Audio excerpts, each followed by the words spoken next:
બનાસકાંઠા સાંસદ ગેનીબેન ઠાકોરે કર્યું મતદાન. ગ્રામ પંચાયતની ચૂંટણીને લઈને પોતાના ગામ અબાસણા ગામે સાંસદ ગેનીબેન ઠાકોરે કર્યું મતદાન. ગેનીબેન ઠાકોરે લોકશાહીના પર્વમાં લોકોને સહભાગી બનવા કર્યું આહવાન.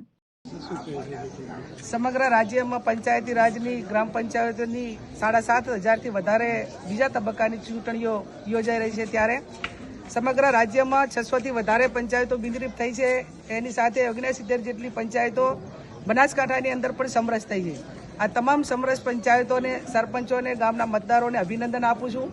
અને જે ગામોની અંદર આજે મતદાન છે એ શાંતિમય વાતાવરણની અંદર મતદાન થાય, દરેક ગામમાં ભાઈચારાની ભાવના હચવાઈ રહે અને ડેમોક્રેસી, ભારત વિશ્વનો સૌથી મોટો લોકશાહી દેશ છે અને એના મતનું જે વેલ્યુશન છે એ વડાપ્રધાન હોય કે એક વાલ્મીકીનું વોટ હોય એનું વેલ્યુશન સરખું છે. ત્યારે જ આજ તમે એમ જુઓ કે લાંબી લાઈનો મતદાન માટે કરીને અત્યારે મતદાન ચાલુ છે.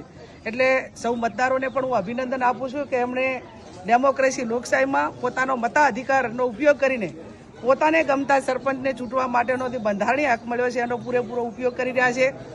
ચૂંટણી એ યોજાય ત્યારે હાર અને જીત એ નિશ્ચિત હોય છે.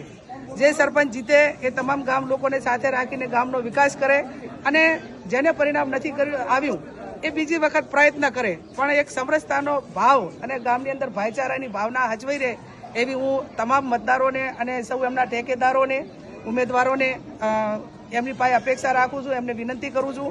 આ કાયદો વ્યવસ્થા પૂરેપૂરું જળવાય અને ચૂંટણી પત્યા પછી કોને આપ્યો અને કોને ના આપ્યો એ કોઈ હિસાબોમાં ના પડે. લોકશાહીને ટકાવવા માટેનું કામ કરે. લોકશાહી એ સર્વોપરી લોકશાહી છે અને જેણે મતદાનનો પૂરેપૂરો ઉપયોગ કર્યો છે એ મતદારોને પણ અભિનંદન આપીએ કે એમણે કમસે કમ પોતાને જે મતાધિકાર મળ્યો છે એનો પૂરેપૂરો ઉપયોગ કર્યો છે. એટલે સમસ્ત તમામ પંચાયતોના જે કાંઈ એના આયોજકો હોય, વહીવટી તંત્ર હોય, કાયદો અને વ્યવસ્થા સારી રીતે જાળવે. નિષ્પક્ષીય ચૂંટણી થઈ રહી છે. આ કોઈ સિમ્બોલ ઉપર ચૂંટણી નથી અને સિમ્બોલ ઉપર નથી એટલે પોતાને ગમતા સરપંચનો જે આજે ચૂંટવા માટેનો મોકો આ લોકશાહી આપ્યો છે એનો પૂરેપૂરો ઉપયોગ કરે.